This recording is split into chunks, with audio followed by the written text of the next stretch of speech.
উপস্থিত হতে পেরেছেন। সাথে সাথে আমাদের আজকের অনুষ্ঠানের সম্মানিত সভাপতি, যার উপস্থিত হতে পারা না পারা নিয়ে আমরা খুব সন্দিহান ছিলাম।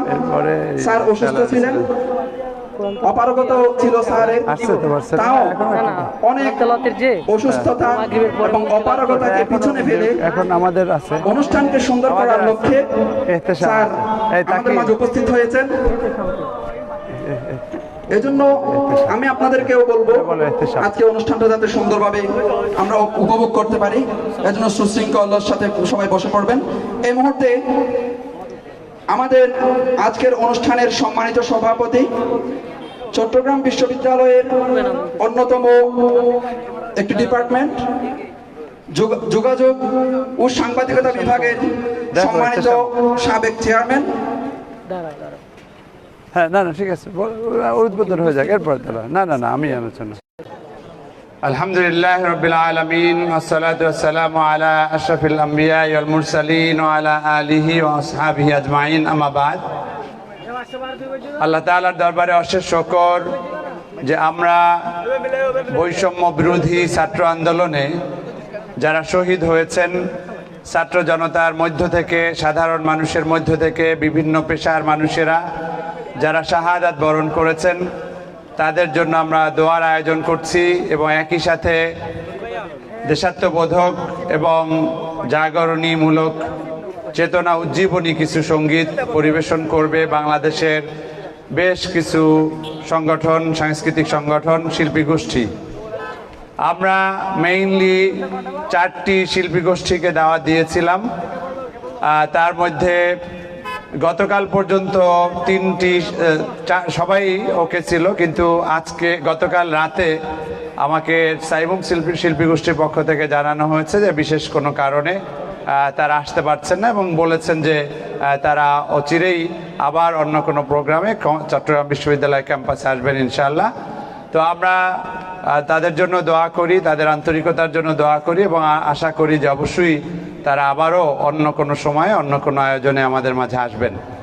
আজকে চট্টগ্রাম বিশ্ববিদ্যালয় কমপ্লিট শাটডাউন ছিল, কিন্তু যেই বিষয়ের জন্য শাটডাউন ছিল সেটা উঠে গিয়েছে, অর্থাৎ চট্টগ্রাম বিশ্ববিদ্যালয়ের ভিসিকে দ্রুত তার জন্য প্রজ্ঞাপন জারির জন্য বলা হয়েছিল।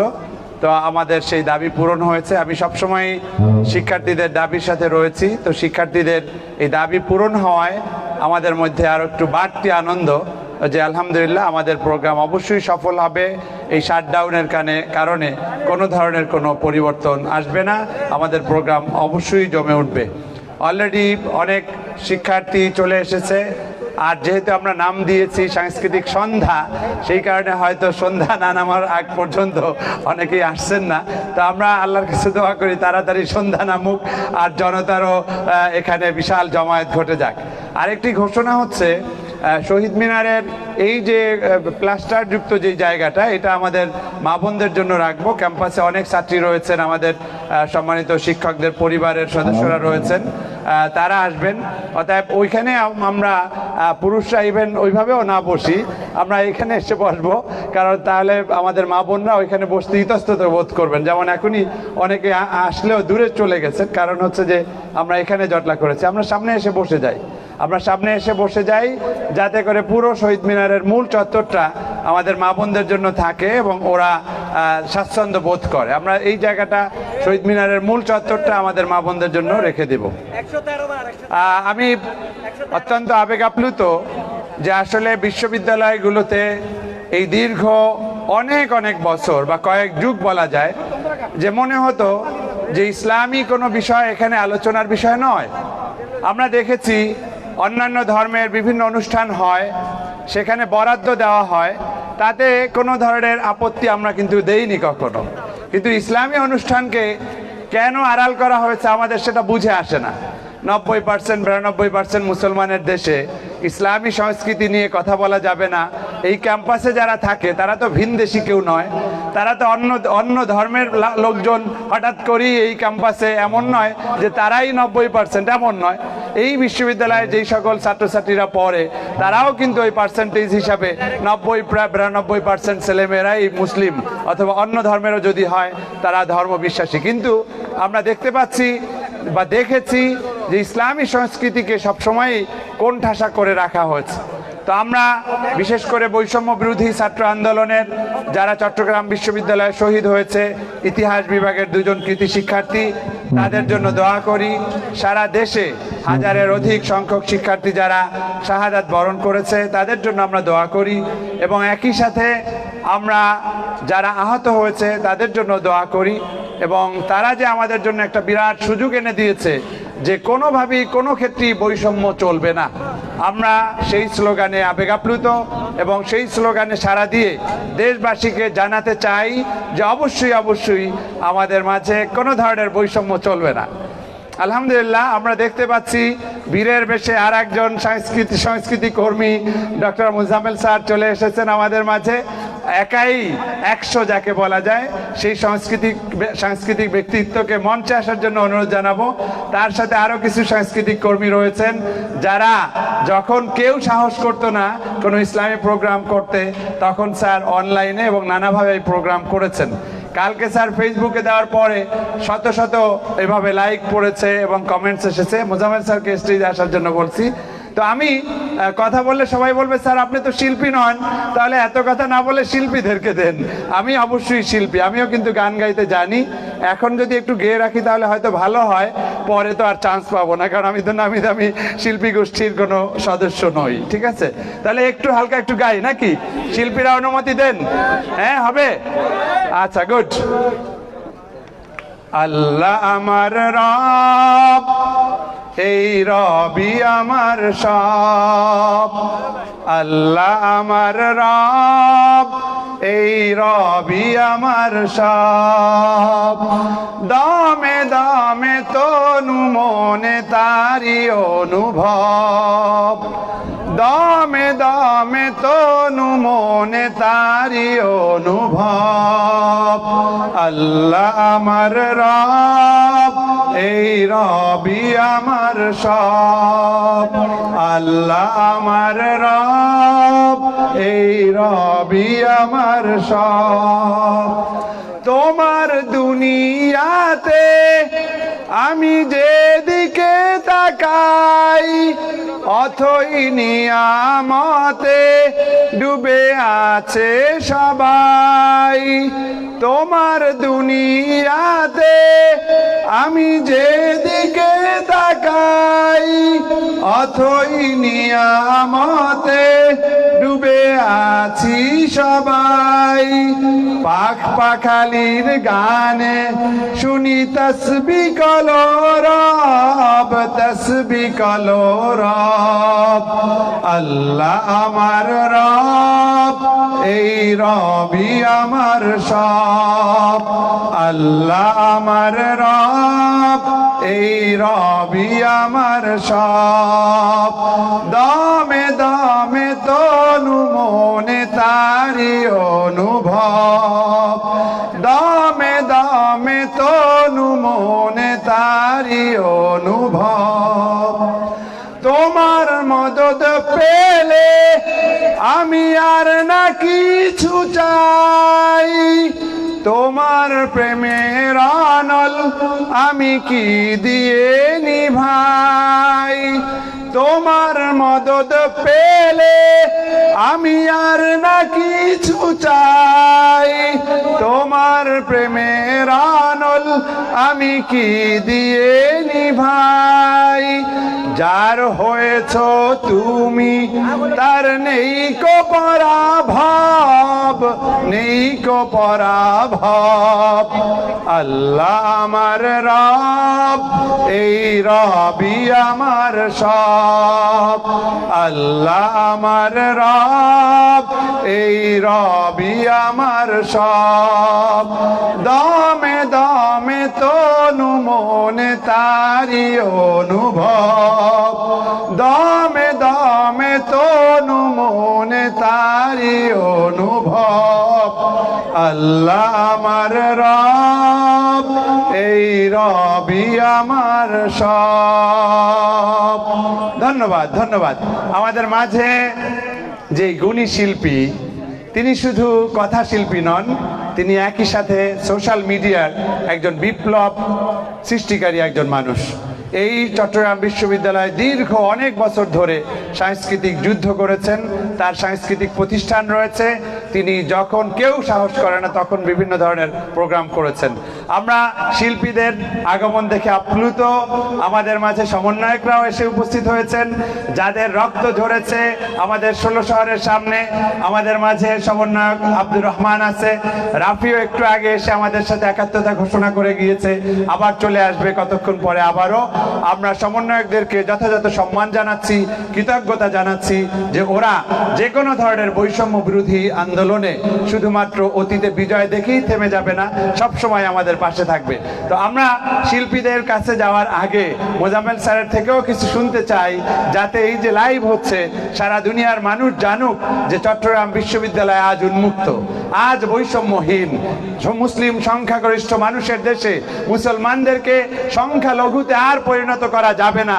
এদেশে সবাই কথা বলার স্বাধীনতা পাবে, সবাই বৈষম্যের ঊর্ধ্বে উঠে সংস্কৃতি চর্চা করতে পারবে। সংস্কৃতি শুধুমাত্র ইন্ডিয়ান সংস্কৃতি নয়, সংস্কৃতি শুধুমাত্র ওয়েস্টার্ন সংস্কৃতি নয়, সংস্কৃতি হচ্ছে আমাদের দেশের সংস্কৃতি। What we are, that's our culture. We are Muslims, we have Islamic culture. So আমরা কখনো সংস্কৃতিকে কোনো একটা নির্দিষ্ট গোষ্ঠীর ফ্রেমে আবদ্ধ করতে পারি না। তো যাই হোক, আমাদের মাঝে কথা নিয়ে আসছেন মোজাম্মেল স্যার। আমরা ইলশে গুড়ি বৃষ্টি দেখে ভয় পাবো না, অল্প মেঘ তেমন নাই, সামান্য বৃষ্টির পরেই চলে যাবে, কিচ্ছু হবে না ইনশাআল্লাহ। আর আপনারা যারা দোয়া পারেন, বৃষ্টি চলে যাওয়ার দোয়া হচ্ছে ওয়ালিয়া জাআলু কিসাফা, কয়েকবার পড়তে থাকেন, বৃষ্টি চলে যাবে ইনশাআল্লাহ। ওয়ালিয়া জাআলু কিসাফা পড়তে থাকেন, মেঘ চলে যাবে ইনশাআল্লাহ। তেমন বৃষ্টি হবে না, কারণ তেমন মেঘ নাই। ঠিক আছে, মোজাম্মেল স্যারকে অনুরোধ জানাচ্ছি কিছু বলার জন্য। আজকের এই সাংস্কৃতিক সন্ধ্যা আয়োজন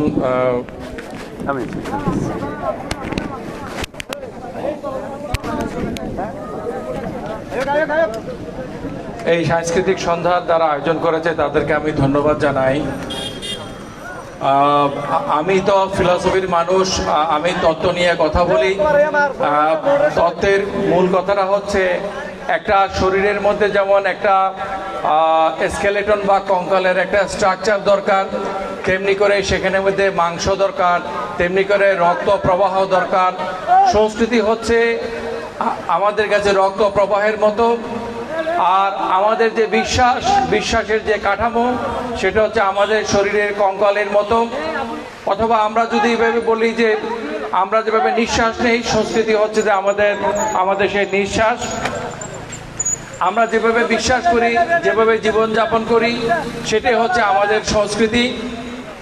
এই ক্যাম্পাসে, এই জায়গাতে যেসব অনুষ্ঠানগুলো সবসময় হয়, আমরা বিশ্ববিদ্যালয়ে যারা থাকি তারা দেখি যে সেই সংস্কৃতি হচ্ছে পাশ্চাত্যের সংস্কৃতি, সেই সংস্কৃতি হচ্ছে ইন্ডিয়ার সংস্কৃতি। যেই সংস্কৃতির মধ্যে সাংস্কৃতিক অনুষ্ঠান দেখে আপনি বুঝবেন না এই পারফরমেন্স যারা করছে তারা কি মুসলিম নাকি নন মুসলিম। আমরা বলবো না যে এখন থেকে যারা তোমরা ওয়েস্টার্ন কালচারকে এক্সারসাইজ করেছো তোমরা করতে পারবে না, সেটা আমরা বলবো না। তোমরা তোমাদেরটা করো। যারা ইন্ডিয়ান কালচারকে যারা এতদিন প্রমোট করেছো, থ্যাংক ইউ, তোমরা করো, অসুবিধা নাই। কিন্তু তোমরা যে অস্পৃশ্য করে রেখেছিলে ইসলামিক সংস্কৃতিকে, সেই ইসলামিক সংস্কৃতি ইতিহাসের ন্যায্য পাওনা চুকিয়ে আজ তার স্থান করে নিয়েছে। যার কারণে আমরা এখন দেখতে পাচ্ছি 0 পয়েন্ট থেকে দাড়ি ওয়ালা, টুপি পরা, পাঞ্জাবি পরা, জুব্বা পরা লোকেরা আসতেছে। আমি নিজেও ভাবছিলাম আমার একটা জুব্বা আছে, এটা পরে আসবো কিনা। এটার মানে এই নয় যে সবাইকে আমরা জুব্বা পরিয়ে ছাড়বো। কিন্তু আমাদের দেশে সেই জনগণ যারা দাড়ি রাখে, টুপি পরে, পাজামা পাঞ্জাবি পরে, জুব্বা পরে, বোরকা পরে, হিজাব পরে, তারাও আমাদের দেশের নাগরিক। এই বিশ্ববিদ্যালয়ের সুশীলরা সেটা ভুলে গিয়েছিল। তারা মনে করেছিল শুধু তারাই বাংলাদেশ। না, কতটা ঠিক নয়। এবং আজকে ইসলামপন্থীরা যে একটা অবস্থান গড়ে তুলেছে অনেক রক্তের বিনিময়ে, 2024 এমনিতেই আসে নাই। 2013 সালে শাপলা চত্বরে শত সহস্র আলেমদের যে রক্ত ঝরেছিল, যেখানে ক্যামেরা ছিল না, টিভিতে প্রচারিত হয় নাই, তাদের রক্ত 2024 সালের এই স্বাধীনতাকে এনে দিয়েছে। আমি আমার ছাত্র ভাইদেরকে বলবো, আমি হাটহাজারী মাদ্রাসায় যখন ভিজিট করেছি, আমাদের বাড়ির পাশে ওবায়দিয়া মাদ্রাসায় গিয়েছি, সেখানকার ওস্তাদদেরকে বলেছি আপনাদের শিক্ষা ব্যবস্থা অসাধারণ। দুইটা জিনিসের শুধু ঘাটতি। একটা জিনিস হলো ক্রিটিক্যাল থিঙ্কিং, আরেকটা হলো শিক্ষার্থীদের চিত্ত বিনোদনের অভাব।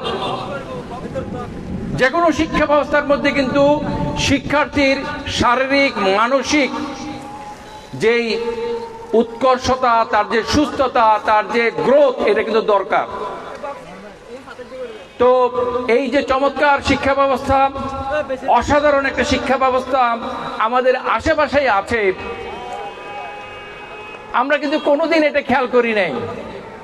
আমার 30 বছরের শিক্ষকতা জীবনে আমাদের বাড়ির কাছে, বলবো না, আমাদের বাড়ির সীমানার শেষ বাবুনগর মাদ্রাসার সীমানা প্রাচীর শুরু। I never visited Babunagar Madrasa, never, until recently 10-15 বছর আগে। এই কিছুদিন আগে আমি সে মাদ্রাসা ভিজিট করেছি। ইসলামী মাদ্রাসাতে আমি গিয়েছি একটা দস্তরবন্দি সম্মেলনে, সম্ভবত 2000 কত সালের দিকে হবে। মৌলানা শফি সাহেব সেখানে গিয়েছিলেন, প্রধান অতিথি ছিলেন। এর কাছাকাছি সময়ে চট্টগ্রাম বিশ্ববিদ্যালয়ে একটা কনভোকেশন হয়েছে। আমি লিখেছিলাম যে চট্টগ্রাম বিশ্ববিদ্যালয়ের আয়োজন থেকে ইসলামী হাটে যে মাদ্রাসার আয়োজন, সেটা আয়তনে ছোট কিন্তু অনেক বেশি সিস্টেমেটিক, সুন্দর, সুশৃঙ্খল এবং অনেক সফল। এটা আমি তখন লিখেছিলাম। তো একজন শিক্ষাবিদ হিসাবে অসাধারণ একটা শিক্ষা ব্যবস্থা এদেশের অরিজিনাল যে শিক্ষা ব্যবস্থা, সেই শিক্ষা ব্যবস্থার মধ্যে ওই যে দুইটা ঘাটতি বললাম, একটা হলো ক্রিটিক্যাল থিঙ্কিং, অর্থাৎ একটা জিনিসকে সামগ্রিকভাবে মূল্যায়ন করা যে ব্যাপারটা, সেটার একটা ঘাটতি আছে। আর একটা হলো এই যে চিত্ত বিনোদনের ব্যবস্থা। তা আমি আপনাদেরকে বলবো না যে আপনারা আমার মতো চিত্ত বিনোদন করুন, এবং বিশ্ববিদ্যালয়ের চিত্ত বিনোদনের যত ব্যবস্থা আছে সেগুলোকে যে আমি লেজিটিমেট করছি সেটাও না, এগুলো অনেকখানি স্থূল, অনেকখানি জৈবিক। কিন্তু আমার খুব ভালো লাগছে আসল সময়ে আসল জিনিসটা বের হয়ে গেছে। সেই নজরুলের গানগুলো চলে আসছে, কারা রইল হো কপাট, মোরা ঝঞ্ঝার মতো চঞ্চল, হ্যাঁ, ঘুম পাড়ার এই মাসি পিসির গানগুলো কিন্তু তলায় গেছে। আপনি আপনার সংখ্যাগরিষ্ঠতা দিয়ে সেটাকে জাতির উপরে চাপাতে পারেন, কিন্তু সময়ে সেটা কোনো কাজে লাগে নাই। ঘুমানোর সময় এক ধরনের গান আছে, যারা গান করবে তারা ভালো জানে। আর জাগরণের এবং সংগ্রামের একটা গান আছে, সেগুলো ফিরে আসছে, আমার কাছে খুবই ভালো লাগছে। এই বৃষ্টিও চলছে, আমার বক্তৃতাও চলছে, আমি খুব এনজয় করছি। আমি আপনাদেরকে একটা কথা বলতে চাই, এই আয়োজকদের মধ্যে কেউ কেউ গত শনিবার আমার বাসায় গিয়েছিলেন, আগামী শনিবারও আমরা একটা আয়োজন করছি। প্রতি শনিবার বিকেলবেলা আমার বাসাতে আমরা একটা কথাবার্তা, আলাপ আলোচনা, বুদ্ধিভিত্তিক চর্চার একটা আয়োজন করছি। তো সেখানে আমি আলোচনার মধ্যে বলেছিলাম, এই কথাটা শুরুই করেছিলাম এটা দিয়ে, যে আপনি ভালো গান গাইবেন, আপনি গানের সুরারোপ করবেন, আপনি ভালো গীতিকার হবেন, আপনি ভালো সঙ্গীতজ্ঞ হবেন, এই জন্য ক্লাসিক্যাল সঙ্গীত আপনাকে একদম ওস্তাদ হয়ে উঠতে হবে, এটা নট নেসেসারি। চৌধুরী গোলাম মৌলা ভাই এই গানটা লিখেছেন, সুরারোপ করেছেন, গেয়েছিলেন, আল্লাহকে যারা বেসেছে ভালো, দুঃখ কি আর তাদের থাকতে পারে। খুব অসাধারণ একটা গান। মৌলা ভাইকে আমি ইন্টারভিউ করেছি, আমার সামাজিক আন্দোলন নামক চ্যানেলের মধ্যে আছে। শুধু এই গান নয়, উনি যখন রবীন্দ্রসঙ্গীত গাইছেন তখন ওস্তাদারা বলছে এটা খুবই প্রফেশনাল লেভেলে হয়েছে। ওনাকে বললাম যে আপনি সুরগুলো কোথায় পেয়েছেন, আপনি কি ট্রেনিং নিয়েছেন? না, উনি ট্রেনিং নেন নাই। এগুলো আল্লাহ তাআলা ভিতর থেকে দিয়ে দিয়েছে। সুতরাং আমাদের ভিতরের মধ্যে কিন্তু প্রতিভাগুলো রয়ে গেছে। আমরা পরিমিত মাত্রায় এই চিত্ত বিনোদনের ব্যবস্থা এবং সংস্কৃতি চর্চা সেটা আমরা করব। সংস্কৃতি হচ্ছে শুদ্ধ মনন, এই জিনিসটা আমাদের দরকার আছে। আমি লাস্ট কথাটা বলবো, এই কথাটা বলে সকল ইসলামিক সঙ্গীত যারা চর্চা করেন আল্লাহর রাস্তে সেটা করবেন না। আল্লাহর দুনিয়ায় সৃষ্টি যা কিছু ভালো সব কিছু জায়েজ, আর যা কিছু খারাপ সব না জায়েজ। একটা না জায়েজ জিনিসকে আপনি ইসলামী নাম দিলেও কি না দিলেও কি আসা যায় না। আর ইসলামী গণিতের মধ্যে ইসলামী সঙ্গীত উপন্যাস মানসম্পন্ন ছাড়া এই হিন্দি গানের প্যারোডিতে ইসলামী সঙ্গীত করবেন না, এই কাজটা করবেন না। নিজেদের মধ্যে থেকে গ্রো আপ করার চেষ্টা করেন। আপনার কোনো ট্রেনিং ছাড়া আপনারা সবচেয়ে ভালো গানটা সুরারোপ করতে পারবেন, গাইতে পারবেন, সবচেয়ে ভালো কবিতাটা লিখতে পারবেন। কবিতা লেখার জন্য, কবি হওয়ার জন্য যেমন ট্রেনিংয়ের দরকার হয় না, সাহিত্য সংস্কৃতি যে কোনো ক্রিয়েটিভ জিনিস সেটা নাজিল হয়, এটা একটা এলহামের মতো। আপনার যদি কোয়ালিটি থাকে, আপনার কোয়ালিটি জিনিস মানুষ সাবস্ক্রাইব করবে, এবং আপনাকে সাবস্ক্রাইব করার সাথে সাথে আপনার টুপি, দাড়ি, পাঞ্জাবি, বোরকা, হিজাব এগুলোকে সাবস্ক্রাইব করবে। তাহলে কাজের কাজ হচ্ছে যে quality does matter, quality build up করা। তো এই প্রোগ্রামটাতে আরও যারা আসার কথা ছিল তারা কেন আসে নাই সেটা খুব রহস্য। আমি খুবই অবাক হয়েছি, এটা খুবই অসৌজন্যমূলক একটা কাজ হয়েছে যে আপনি দাওয়াতটা নিলেন, শেষ মুহূর্তে বললেন যে আগের দিন আমি আসতে পারবো না। কোনো অসুবিধা নাই, শূন্য স্থান কখনো অপূর্ণ থাকে না, শূন্য স্থান কখনো অপূর্ণ থাকে না। কেউ যদি মনে করেন যে আমরা না হলে এখানে ইসলামের ঝান্ডা কেউ উড়ানো থাকবে না, কথাটা ঠিক না। সুস্থ সংস্কৃতি চর্চা এখানে চলবে। এই বিশ্ববিদ্যালয় মাদ্রাসাও হবে না, বিশ্ববিদ্যালয়ের নামেই থাকবে, কিন্তু মাদ্রাসা বলে যে একটা গালি এখানে চর্চা হয় সেটা কিন্তু বন্ধ হওয়া উচিত। বিশ্ববিদ্যালয় পর্যায়ে লোকদের স্বীকার করা উচিত লেখাপড়া যদি কিছু হয় সেই মাদ্রাসাগুলোতেই হয়। আমি সন্ধ্যার পরে যখন বাবুনগর মাদ্রাসায় গেছি, সম্ভবত মাদ্রাসা সিস্টেম এটাকে তাকরা বলে, আমি মাদ্রাসায় পড়ার সৌভাগ্য হয় নাই, আমার পরানটা জুড়াই গেছে। রুশাদ ফারাবি এরকম নামে একজন টিচার আছে ঢাকা বিশ্ববিদ্যালয়ে, গতকালকে ফেসবুকে লিখেছে যে সারা রাত ছেলে মেয়েরা ক্যাম্পাসে ঘুরে বেড়ায়। না, বিশ্বের কোনো ক্যাম্পাসে ছেলে মেয়েরা সারা রাত ঘুরে বেড়ায় না। যারা ন্যাংটা হয়ে চলে, ন্যাংটা হওয়ার জন্য 2টা দিন তাদের বরাদ্দ আছে, এগুলো বলে উইকেন্ড। তো এই যে হলগুলো পড়ে আছে, প্রভোস্ট আছে, হাউস টিউটর আছে, তাদের কোনো দেখভাল নাই, কোনো কিছু নাই। আমি মনে করি একটা সুস্থ বিশ্ববিদ্যালয় হবে যেখানে জ্ঞানের চর্চা হবে। আমি বক্তৃতা দিব না বলে বলছিলাম, কিন্তু অনেক কথা বলছি। আরেকটা পয়েন্ট বলবো, এটা বলার কথা ছিল না, সরি। এই স্টেশনে দুজন মুচি বসে, তাদেরকে দিয়ে আমি জুতা পালিশ করাই। তো সেখানে আমি জুতা পালিশের জন্য দাঁড়াইছি। ল ডিপার্টমেন্ট থেকে পাশ করে একটা ছেলে আসলো, আমাদের ডিপার্টমেন্টের একটা ছেলে, তারা বললো যে সংবিধান ইত্যাদির উপরে তারা একটা সেমিনার করবে। ডক্টর কামাল হোসেন স্যার রাজি হয়েছেন, ওনার মেয়ে সারা, ব্যারিস্টার সারা হোসেন, উনিও রাজি হয়েছেন। সেই নিয়ে আমি কথা বলতেছিলাম। আমি ছেলেটাকে বললাম যে দেখো, এমন একটা সংবিধান সভা, আইন সভা, যারা আইন তৈরি করবে সেখানে চোর, গুন্ডা, বদমাইশ, ব্যবসায়ী এবং সব বাজে লোকের আছে। যারা আইন পড়ায়, যারা ফিলোসফি পড়ায়, যারা বিশ্ববিদ্যালয়ের শিক্ষক, আইন যারা চর্চা করে, আইনজীবী, তাদের কোনো অধিকার নাই সেখানে বসা। আমরা যদি পার্লামেন্টে ইলেকশনে দাঁড়াইতে হয়, আমাদেরকে বিশ্ববিদ্যালয়ের শিক্ষকতার পদ থেকে ইস্তফা দিয়ে তারপরে ইলেকশনে দাঁড়াইতে হবে, জিতি না জিতি পরের কথা। পুরো উল্টোমুখী একটা দেশ চলছে। দেশ পুনর্গঠনের এই সময় আপনাদের সব কথা বলতে হবে।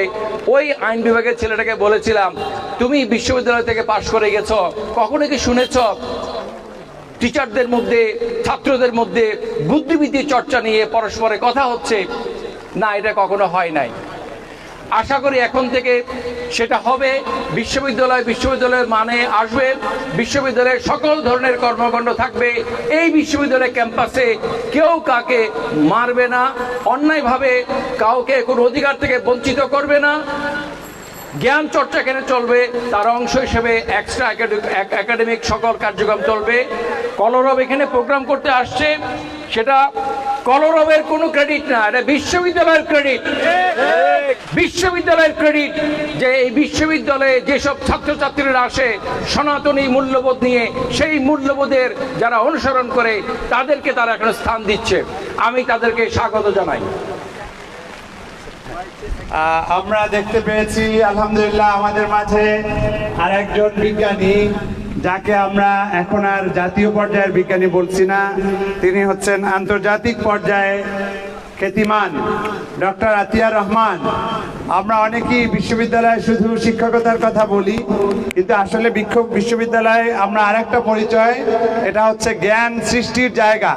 নতুন নতুন উদ্ভাবন, নতুন নতুন গবেষণা হবে এবং সেই গবেষণার মধ্য দিয়ে এগিয়ে যাবে বাংলাদেশ, এগিয়ে যাবে পৃথিবী। তো আমরা আমাদের শিল্পীরা উপস্থিত রয়েছে। আমি গ্রাম গায়ে বড় হয়েছি বলে আমার গাছের নিচে যেতে হবে না, আমি ভিজবো সারাদিন, অসুবিধা নেই। কারণ আমাদের এই সেটআপ যদি আমরা অডিটোরিয়ামে নিতে যাই অনেক সময় লাগবে। আমার কেন যেন মনে হচ্ছে দীর্ঘ সময় বৃষ্টি হবে না। আপনারা শেল্টারে থাকেন, অসুবিধা নাই, আওয়াজ নিশ্চয়ই যাচ্ছে। তো আতিয়ার রহমান স্যারকে আমি অনুরোধ জানাবো, তার অনেক পরিচয় রয়েছে, আমরা একই সাথে ঢাকা বিশ্ববিদ্যালয়ে অধ্যয়ন করেছি, নানা দিক দিয়ে গোল্ড মেডেলিস্ট। আমরা অনেক সময় হয়তো একটা দুইটা বলতে পারি, কিন্তু আতিয়ার রহমান স্যারের অনেকগুলো গোল্ড মেডেল রয়েছে।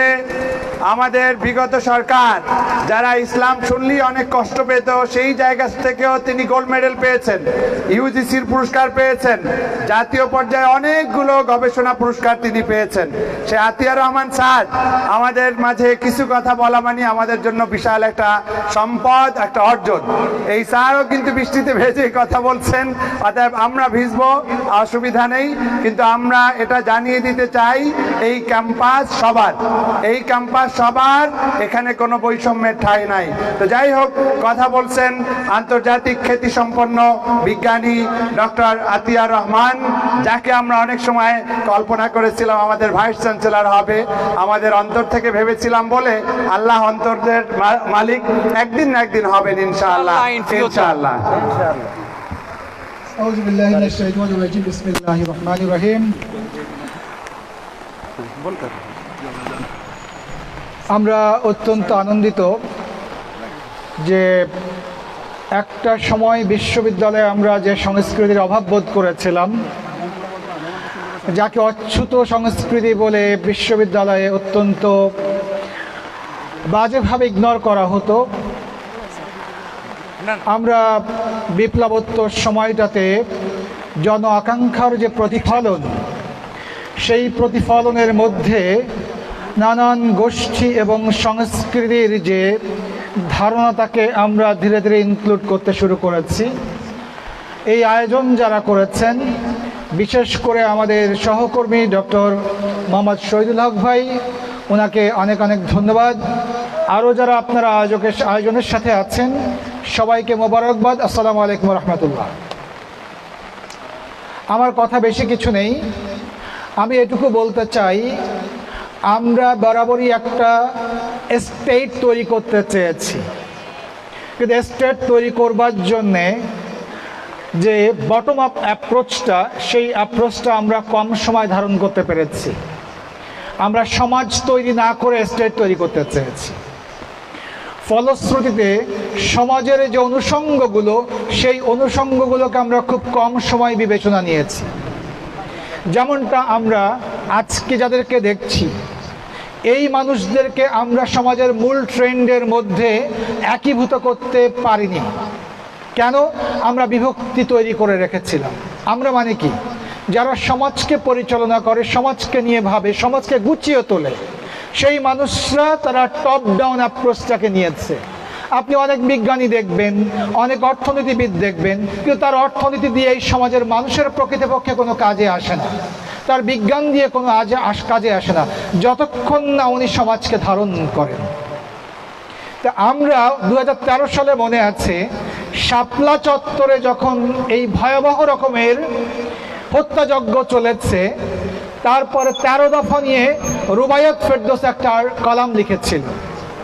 তখন আমার মনে আছে যে এই রুবায়ত ফেরদৌসের কলামটাকে চ্যালেঞ্জ করবার জন্যে we some people had taken some sorts of efforts and endeavours তাকে চ্যালেঞ্জ করবার জন্য আমি লিখেছিলাম, আমরা কয়েকজন শিক্ষক মিলে এডিট করেছিলাম, করে আমরা প্রচার করেছিলাম। তাহলে এখন বুঝেন।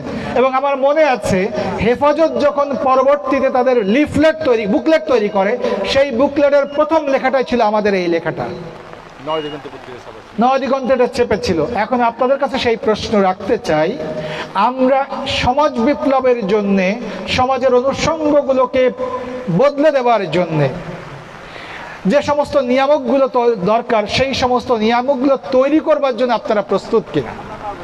আমরা যদি প্রস্তুত থাকি ইনশাআল্লাহ তাহলে সমাজ বদলে যাবে। যারা একসময় নিগৃহীত হয়েছে, কাজী নজরুলের একটা কথা আছে যে কালের চক্র বক্রাকারে ঘুরিতেছে অবিরত, আজ যারা কালের শীর্ষে কাল তারা পদানত। তাই না? আমরা কি ভেবেছিলাম বাতাসটা উল্টো প্রবাহিত হবে?